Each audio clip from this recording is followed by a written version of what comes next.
Su canal, Juan de Jesús Sánchez, presenta en El Impulso el Evangelio de Jesucristo, palabra poderosa y eficaz, su historia, la doctrina y el contexto teológico. Prepárese y escuche.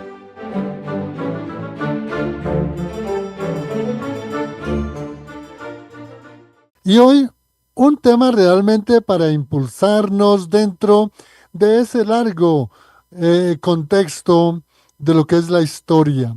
Y vamos a tomar hoy un tema histórico que iniciamos ya hace alguna semana anterior con un título que es el ecumenismo y que indicamos tres palabras para siempre tenerlas en nuestra memoria, que es cooperación, que es diálogo y unidad.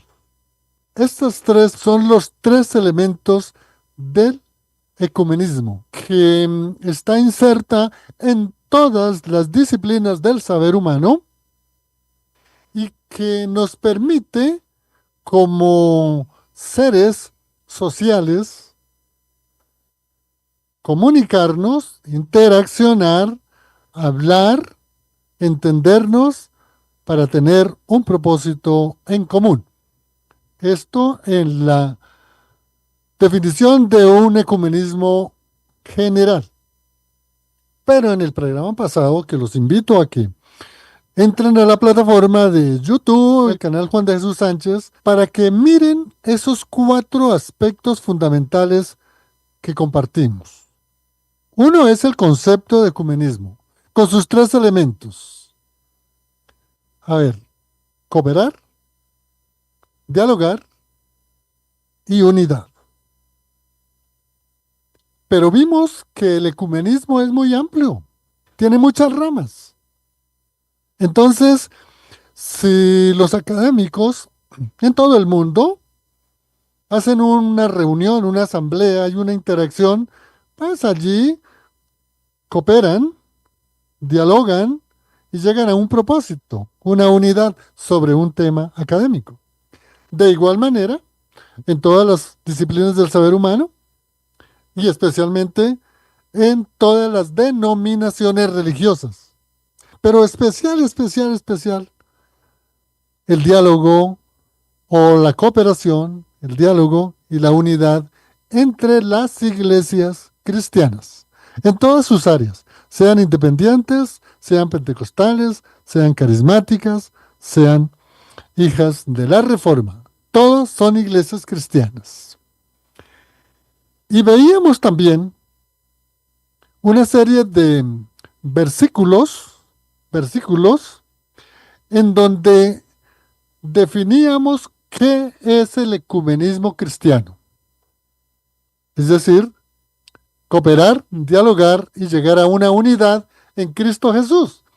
Y por eso es que siempre me gusta este versículo del capítulo 17 del Evangelio de Juan, en donde mire lo que dice.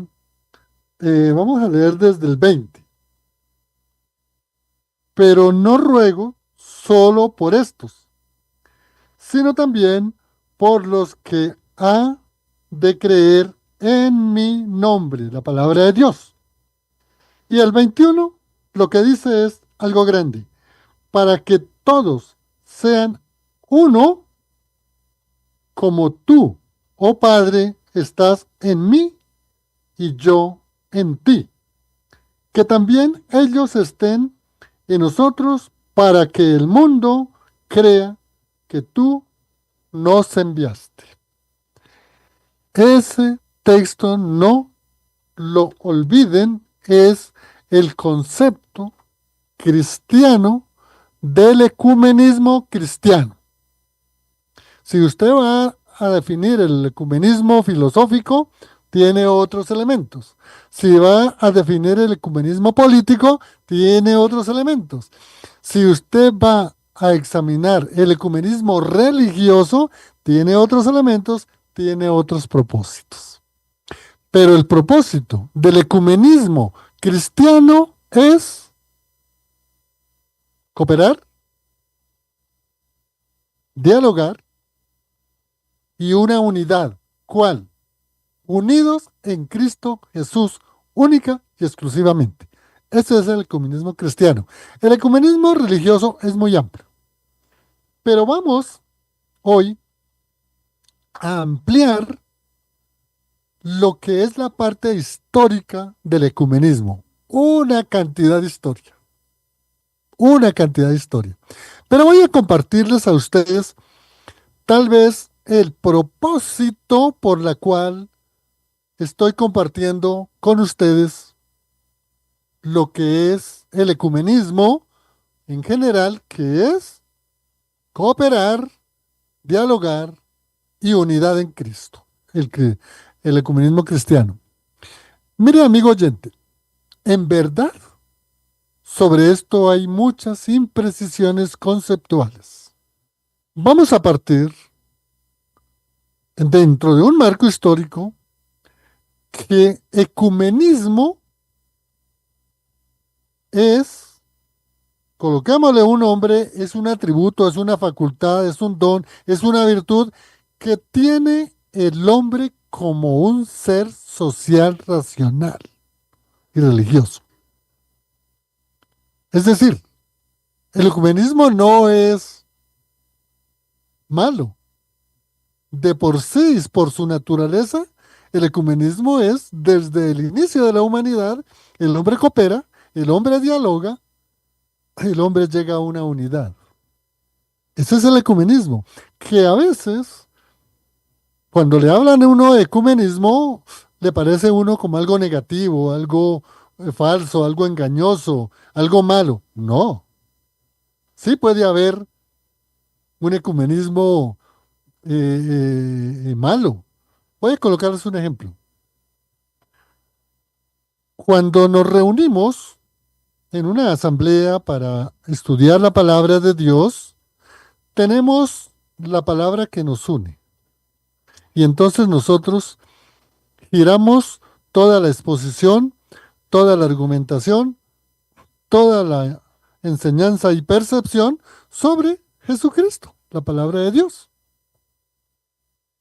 Cuando reunimos en una asamblea o en un grupo para hacer algo malo, para engañar, para enseñar mentiras, para ir en contra de un sistema, para criticar sin ningún fundamento, pues ese es un ecumenismo que nos estamos reuniendo. Inclusive el derecho penal lo llama concierto para delinquir. Es fuerte. Entonces fíjese que el ecumenismo, desde el punto de vista que usted coopere, desde el propósito del diálogo, desde la finalidad que se busque, pues el ecumenismo o es bueno o es malo. Es una facultad que tiene el hombre de cooperar, de dialogar. A través de la historia existen infinidad de ecumenismos. Pongamos algo sencillo. ¿Quién coopera las necesidades de un barrio?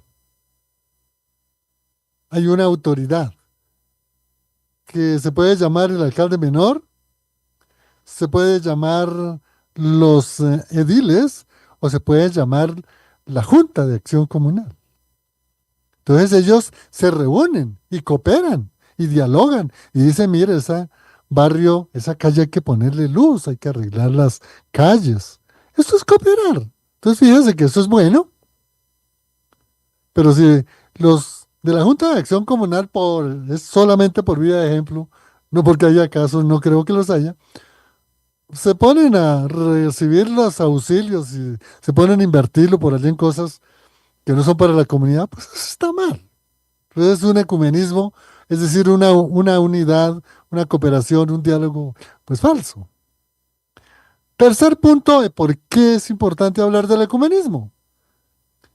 El ecumenismo es una labor que a través de la historia, las distintas sociedades han utilizado el ecumenismo, el diálogo, la cooperación, la unidad, bueno, para tener momentos de paz. Y si analizáramos nomás, desde este siglo, todos los tratados de paz que hay, el de la Primera Guerra Mundial, el de Versalles, el de la Segunda, el de Nuremberg, los tratados de paz que han habido en el Medio Oriente, con Europa, bueno, eso ha permitido tener momentos de paz. Y eso es ecumenismo. Eso es entendimiento, diálogo, cooperación, unidad. Pero miremos también que el ecumenismo en el año 325, vamos a poner esa fecha, 325, hubo mucha cooperación, hubo mucho diálogo, hubo mucha unidad entre lo político y lo religioso. En lo político había un gran general romano, el señor Constantino el Grande. Y había un obispo de Roma, muy hábil también, el señor León I, que era un gran hombre, conocedor de toda la problemática del mundo, y Constantino, otro gran emperador, se pusieron de acuerdo y entonces se unieron y unieron la política con lo religioso. Y ahí vino una situación muy difícil para el cristianismo puro, sobre todo como se había trabajado en los 300 primeros años. La iglesia romanista prácticamente duró desde el siglo V hasta el siglo, finales del siglo XIX, imperó, mandó en el mundo. Ponía reyes, quitaba reyes, tenía el poder político, poder religioso, el poder de todo, de todo. Eso es un ecumenismo y entonces la Iglesia Católica por eso imperó durante 13 y más siglos. Fue muy fuerte. Pero mire que la Iglesia romanista tuvo un revés, llamémoslo así, en 1870. Hasta el año de 1870, la Iglesia romanista, dicen los historiadores, que era dueña de una tercera parte de todos los territorios del mundo y mandaban en todo el mundo. Ellos tenían la última palabra. El que no pertenece a la iglesia romanista se condena y está por fuera y es un hereje. Así nos llamaban herejes. O llamaban herejes a los que no pertenecían a la iglesia romanista. Les estoy dando unos argumentos porque es importante conocer el humanismo. Resulta que en esa época, en 1870, el Papa se llamaba el señor León IX. Y él le quitaron todos sus territorios. El señor Víctor Manuel I con ese gran líder Garibaldi. Y entonces allí perdieron todos sus territorios, se quedaron sin nada. Pero mire la habilidad de estos pontífices desde 1870. Y ahí en adelante viene Pío León XIII, Pío X, viene Benedicto XV, Pío XI, luego Pío XII, Juan XXIII, Pablo VI, Juan Pablo I, Juan Pablo II, viene Benedicto XVI, viene Francisco I y el actual hoy León. Ellos han trabajado especialmente desde 1970, cuando perdieron todo, su territorio, todas sus riquezas y todo su poder, han trabajado con un ecumenismo religioso. ¿Con qué propósito? Para volver a unir otra vez la iglesia. Pero miren la habilidad y el poder de estos pontífices que indiqué. En 1929, Pío XI fue muy amigo del Duce. El Duce era nada menos y nada más que el señor Benito Mussolini, que mandaba en todos los territorios de la península itálica. Y él, la historia es larga, se hicieron amigos y se ayudaron. El uno le dio una cosita, el otro le dio la otra, se taparon un poco de cosas que no eran tan sanas y Benito Mussolini resultó dándole el poder a la iglesia romanista creando el Estado del Vaticano. Por eso es que el Vaticano tiene un poder tremendo, porque la cabeza, el Papa, tiene dos representaciones, dos instituciones muy fuertes en el mundo. La Iglesia Romanista y cabeza del Estado del Vaticano. Y desde 1958 que se instauró el Concilio Vaticano II, empezaron a trabajar de una manera muy puntual con el ecumenismo católico romanista con un único propósito. ¿Cuál? El de volver nuevamente a que la iglesia romanista sea la única en el mundo. Por eso es que se habla de un nuevo orden mundial, una sola religión, un solo poder. Es el argumento que yo les doy a ustedes de la importancia que es entender el ecumenismo, especialmente el religioso romanista, pero también entender que hay un ecumenismo cristiano, que la única unidad o el único elemento que nos lleva a la unidad es la palabra de Dios, lo que está escrito, no es más. Por eso es que dicen muchos, la misma palabra lo dice, que es mejor estar uno unido, unido por, por una, es decir, es mejor estar unido por la verdad que no por la mentira. Y esto téngalo muy presente, amigo oyente, porque hoy un buen sector, especialmente a comienzos de este siglo, siglo XXI, un buen sector del cristianismo, empezando por por los protestantes luteranos, muchos sectores de las iglesias bautistas, del presbiterianismo, de la misma iglesia romanista, los ortodoxos, tanto griegos como rusos, se han dejado convencer por ese trabajo ecuménico religioso de la iglesia romanista y han avanzado tanto. Entonces, el Concilio Vaticano II produjo un documento que más adelante lo vamos a examinar, que se llama Unitatis Reintegratio, es decir, la reintegración otra vez en la unidad de una sola iglesia. Amigos, que estamos predicando el Evangelio de Cristo, ojo, ojo, porque lo han dicho muchos grandes escritores, empezando por Arcila Sproul, por John MacArthur, por César Vidal, en donde dice que el ecumenismo católico romano es el arma principal para acabar con el cristianismo. Y han avanzado mucho. ¿Por qué? Porque no conocemos lo que realmente es el ecumenismo. Ahora, voy a dar solamente unas fechas muy rápido porque es larga la historia.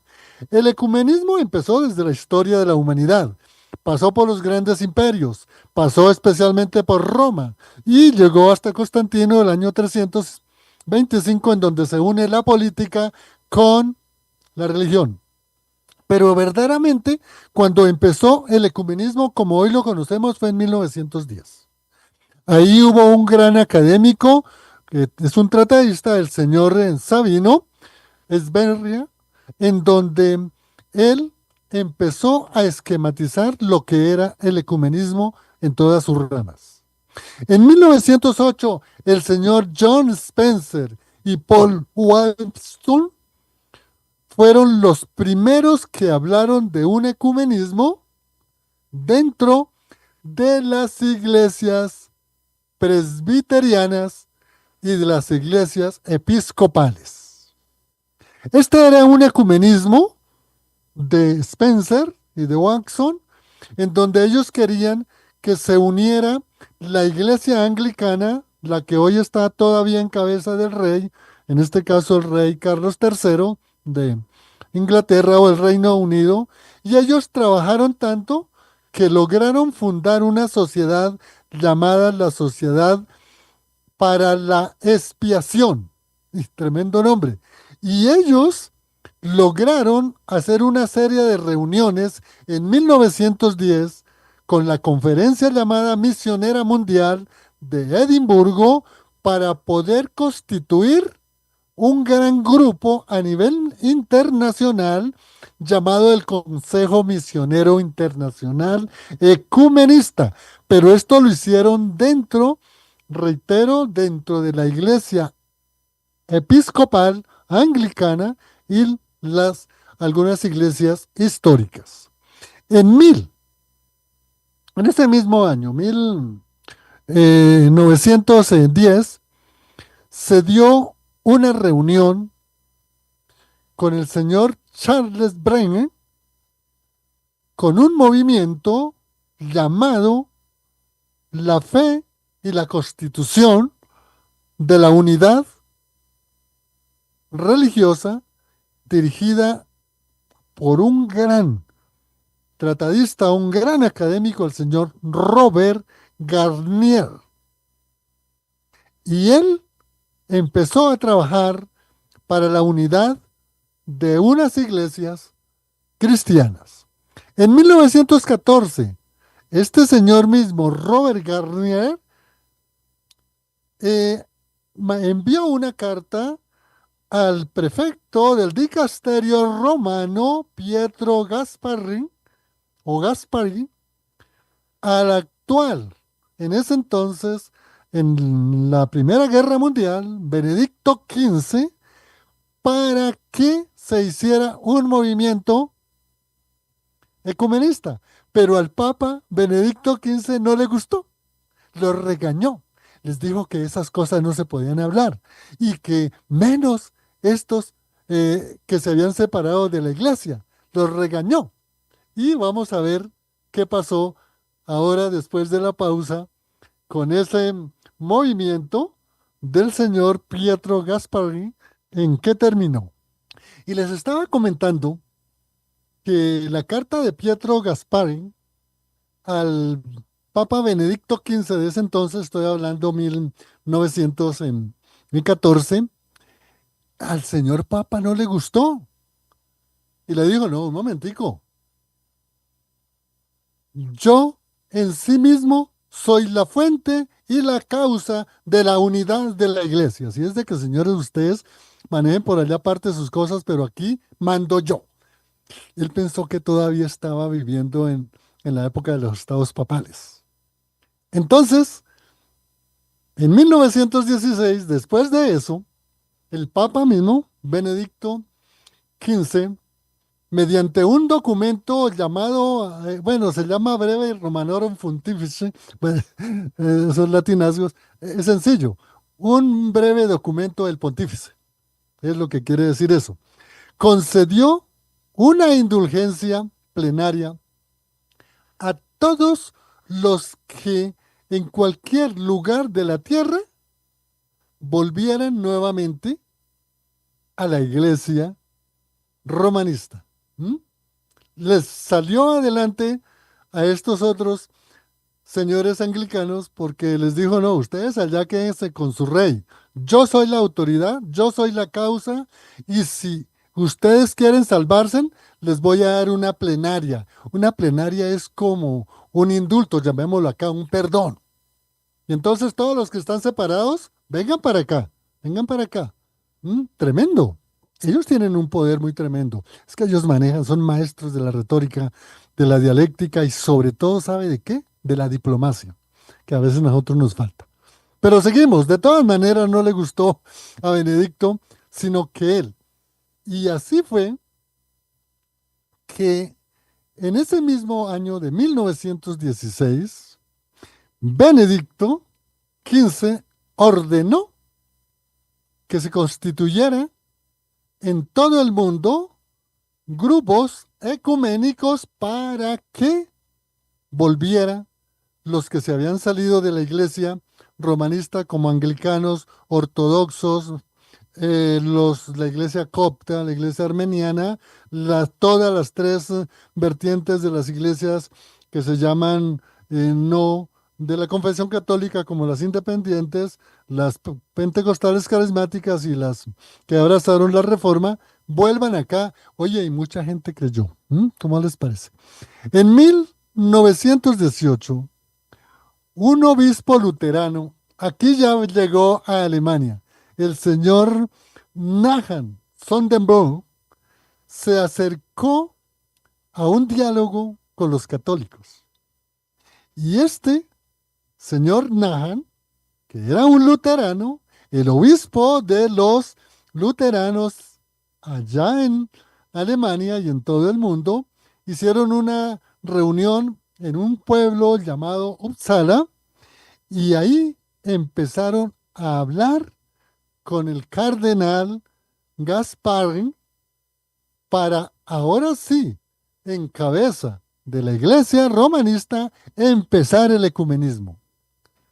En 1919, el mismo Benedicto XV indicó que sí era posible la unidad, pero que esa unidad, óigase bien que eso está hoy de moda también, que esa unidad era única y exclusivamente que los que abandonaron o crearon otras denominaciones volvieran a la Iglesia Católica. Únicamente. Tremendo, ¿no? Tremendo eso. En 1920 se da una primera asamblea o sínodo a nivel mundial llamado Vida y Acción, desde luego ordenada por el pontífice romano, para que en la ciudad de Ginebra se firmara un documento para que iniciara el trabajo de la fe y de la Constitución para la unión de todas las iglesias en el poder único y exclusivamente del pontífice. En 1921 se fundó el Consejo Misionero Internacional, esto lo hizo en Londres, y allí, óigase bien, estuvieron obispos luteranos, obispos católicos, representantes de otras iglesias como la ortodoxa de Rusia, como la griega, y entraron en una serie de conversaciones para poder tener un diálogo. Incluyeron ahí también los anglicanos, pero ya liderado por el Papa. En 1925 se realiza una conferencia en la ciudad de Estocolmo y allí esa conferencia misionera mundial que nació de la fe y de la constitución de las reuniones anteriores en Ginebra empezó a trabajar por el ecumenismo. Todos vengan otra vez a la Iglesia Católica, a lugar, a la madre iglesia, como ellos dicen. En 1927 se efectuó la primera conferencia mundial de la Constitución de las nuevas grupos ecumenistas en Lausana y allí se adelantaron sendos documentos para poder unir a todas las iglesias. En 1928, el Papa Pío XI, ya que había hecho referencia, que fue el que, al amigo de Mussolini, que allá hicieron una serie de arreglos y Mussolini le entregó lo que hoy es el Estado del Vaticano, porque eso había sido conquistado por Víctor Manuel y por Garibaldi. Entonces, Pío XI, que era como todos los papas, muy eruditos, sacó una encíclica llamada Mortalium Animus, que poco más o menos es unidos para no la mortalidad o no la perdición. Y trató con palabras muy duras a los movimientos ecumenistas cristianos que no formaban parte del ecumenismo romanista. Fíjese todo este eslabón de hechos que han trabajado los papas. Es decir, el ecumenismo está bien si lo manejan ellos, pero el ecumenismo está mal si lo manejan las iglesias cristianas. ¿Cómo la ven? En 1928 se realizó la primera evaluación de todos esos documentos y reuniones anteriormente para poder adelantar todo lo que realmente de ahí en adelante, de 1930 en adelante, ha sido el desarrollo del ecumenismo y la iglesia romanista ha avanzado tremendamente. En 1930 vuelve aquí y por intermedio de todo el poder romanista con los gobiernos de la época, como pasó hace algunos años aquí en Colombia, le dieron el premio Nobel a Nathan Sonderboom. Le dieron el Premio Nobel de la Paz. Y con eso lo conquistaron para que luego después, en, en 1998, en 2004, la Iglesia Luterana firmara un documento con el papado para una posible unidad. Miren hasta, ¿qué tal que estuviera vivo Martín Lutero? ¿Qué cosa, qué poder tan tremendo de convicción de la Iglesia romanista? Hasta aquí vamos a dejar una primera etapa. Vamos a dar una segunda etapa y vamos a partir directamente de todo ese trabajo desde 1910 hasta 1930, bastante tiempo de trabajo. Lo que se constituyó fue el llamado Consejo Mundial de Iglesias.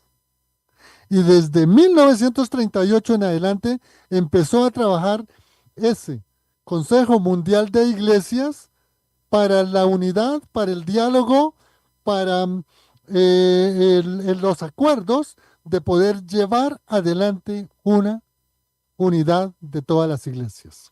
Entonces aquí hay unas etapas.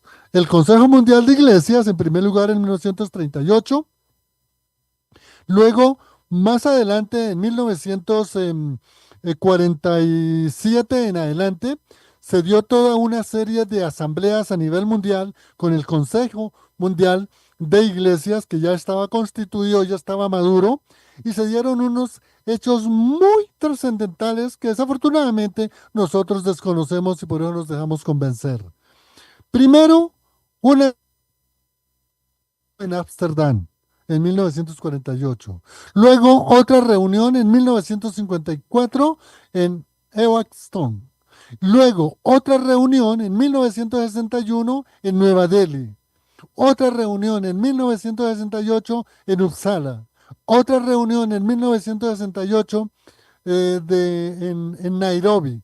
Otra reunión en 1983 en Vancouver. Y otra reunión en 1991 en Canberra. Todo con el Consejo Mundial de Iglesias, pero a la cabeza el romano pontífice. Y todo este trabajo llegaron realmente a convencer a mucha gente, al ecumenismo para llegar nuevamente a la iglesia católica o iglesia mejor romanista. Vamos a mirar ahora otra parte muy importante. Ustedes siempre han escuchado hablar del Concilio Vaticano II y en verdad fue una reunión monumental en donde el Papa, después de la muerte de Pío XII, si no estoy mal, en 1958 empieza el papado de Juan XXIII, el papa que se conoce en la historia como el Papa Bueno. Era un señor tremendo. Qué estructura académica, habilidad, diplomacia, retórica, enseñanza, la cantidad de dones que tienen ellos. Eso no podemos negarlo. Entonces, él hizo algo importantísimo para la historia, no solamente religiosa romanista, sino para todas las demás religiones. El Concilio Vaticano II convocó a todas las iglesias. Recordemos que ya estaba el Consejo Mundial de Iglesias, y en el Consejo Mundial de Iglesias a nivel mundial, como su nombre lo dice, pues aglutinó mucha gente, y muchos fueron, fueron a ese concilio. Yo cuando nací en el Evangelio, yo pensé que los grandes predicadores que nosotros seguimos y muy buenos y muy grandes de la época, pues habían sido celosos realmente con el Evangelio de Cristo y no hubiesen ido a Roma. Pues vaya sorpresa. No digo los nombres porque, ¿para qué? Muchos de esos grandes predicadores que nosotros conocemos de los años 50, 60 y 70 y aquí 80 en Colombia, estuvieron en el Concilio Vaticano II con todos esos obispos, cardenales, prelados y todo eso. ¿Ah? Ese fue el Concilio Vaticano II. Y ríanse, en ese momento, el, el Concilio Vaticano II, con esa habilidad que tienen esos señores, porque son muy hábiles, cambiaron el Consejo Mundial de Iglesias por el Consejo Pontificio para la Unidad de los Cristianos. ¿Cómo la ven? Esto les estoy leyendo los hechos históricos. Cambiaron eso y le quitaron validez antes del Concilio Vaticano al Consejo Mundial de Iglesias y montaron su propio consejo que es el que ha imperado hasta hoy. Consejo Pontificio para la Unidad de los Cristianos. El 6 de junio de 1960, Juan XXIII designó al cardenal Augusto Bea, que es el maestro, es un teólogo tremendo, como primer presidente de este movimiento. También hubo allí, en 1968, 61, perdón, una conferencia que fue la de Nueva Delhi, que realmente aglutinó todos los documentos para llegar a una unidad.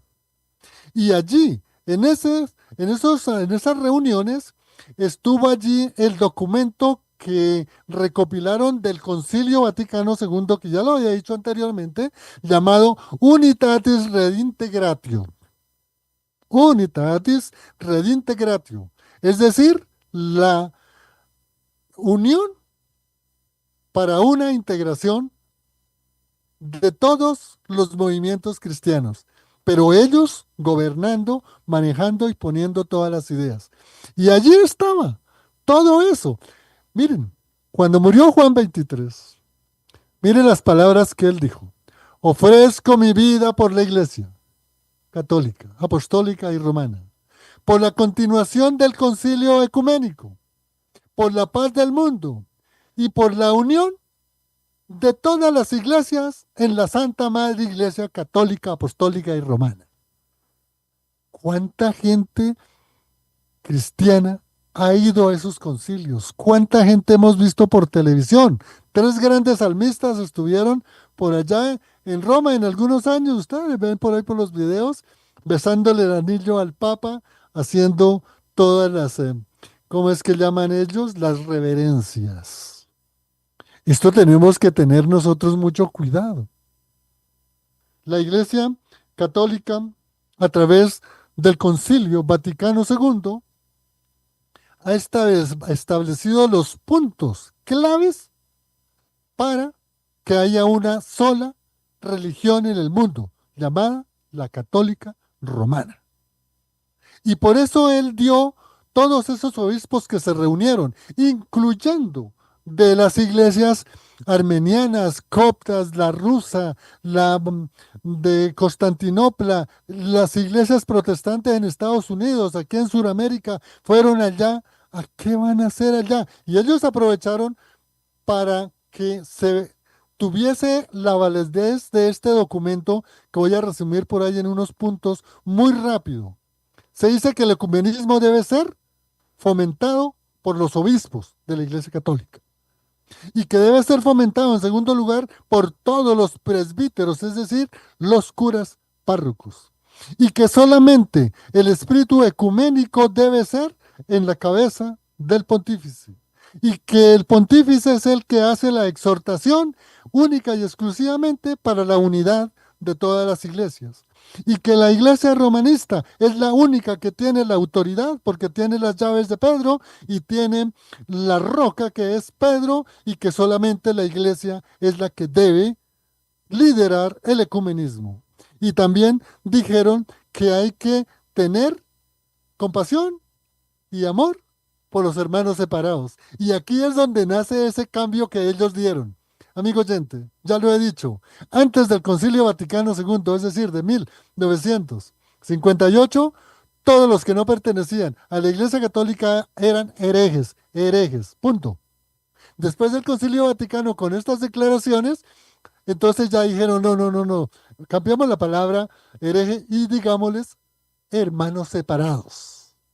Y después del Concilio Vaticano II, hasta hace poco, con la encíclica Fratelli Tutti de Francisco I, entonces ya no somos ni herejes ni somos hermanos separados, somos Fratelli Tutti, hermanos. Todos somos hijos de Dios, no importa que el Evangelio de Cristo quede allá arrumado, lo importante es que ustedes vengan para acá y nos reunimos y hacemos grandes cosas y volvemos otra vez al paganismo y a la idolatría y a la cantidad ¿cómo es que se llama esto? De sincretismo religioso y dejamos allá el Evangelio a un lado. Y muchos comieron cuento. especialmente de la iglesia protestante. Eso produce a veces mucho dolor, pero se ha dado eso.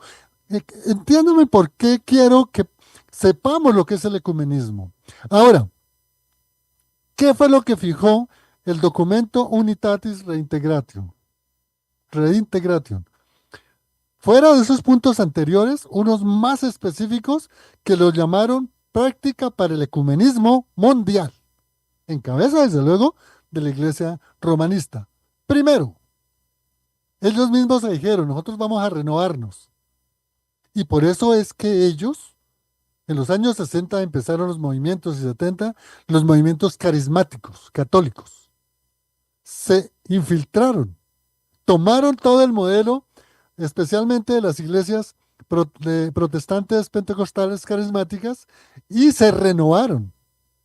Otro punto, ellos dijeron, no, tenemos que manejar las doctrinas de la conversión, porque eso es lo que los cristianos han abandonado, han adelantado, se han crecido, y nosotros tenemos que convertirnos. Y entonces por eso es que hubo ese apaciguamiento y esa confraternidad, aunque nos decían hasta hace pocos años hermanos separados. Entonces todo era lo que las órdenes que daba el Concilio Vaticano, el documento Unitatis Reintegration, para que le bajaran un poco a los curas y ya no persiguieran tanto a los cristianos protestantes. Uno, la oración. ¿Ustedes han escuchado los movimientos ecuménicos para la oración? Un imán, es decir, un sacerdote islam, un gurú de cualquier religión hindú, un judío ortodoxo, nada que ver, rechazan a Jesucristo, todo de todas las religiones, un Hare Krishna, un maometano, un budista, vengan para acá todos y vamos a orar. Y aquí en Colombia lo han hecho. Y muchos pastores han caído en esa trampa. Muchos, pero es muchos. Otra parte, después de la oración, el conocimiento mutuo. Sabe que ellos se infiltran en los seminarios, en las instituciones teológicas, en las facultades de teología, se infiltran para ver qué es lo que nos enseñan a los cristianos protestantes y van a las iglesias y se infiltran y miran cómo están manejando. Eso está ordenado desde el Concilio Vaticano II. Ese está el tal documento Unitatis Reintegratio. Otro punto, la formación ecuménica. Después de Juan 23 vino un pontífice también muy, ¿cómo se llama? Muy carismático, muy querido. Muchas encíclicas dejó él como Humane Vitae. Estoy hablando de Juan Pablo, de Pablo VI. Él estuvo aquí en Colombia en el 68. Entonces, él también hizo un trabajo que nunca habían hecho los anteriores y fue empezarse a unir con el patriarca de Constantinopla, con el patriarca de la iglesia rusa, con el Catolicos de Armenia, con el dirigente del obispo, patriarca en Egipto, con Constantinopla, con la cantidad de líderes cristianos, protestantes. Y ese papa hizo un trabajo tremendo, pero no se diga el trabajo tremendo que hizo Juan Pablo II. Habló con todos los líderes cristianos. Pero que no se diga de la obra que dejó Francisco I de 3 templos en el Medio Oriente que están en unas estructuras arquitectónicas iguales. La estructura del edificio son 3 edificios iguales, pero con una diferencia. En un edificio está la media luna, que es el símbolo religioso de los musulmanes o del Islam. En otro edificio está la menorá o la estrella de David, el judaísmo. Y en la otra torre muy igualita está la cruz. Entonces, eso es Fratelli Tutti, la encíclica de Francisco I. Todos unidos para dialogar, para cooperar, para estar unidos, para tener una sola religión, y el cristianismo allá a un lado. Eso es lo que se llama apostasía. Y muchos han caído. Mucho cristiano protestante ha caído, empezando por muchos líderes. Amigo oyente, esto les quería compartir a ustedes de esta breve historia de lo que es la historia del ecumenismo.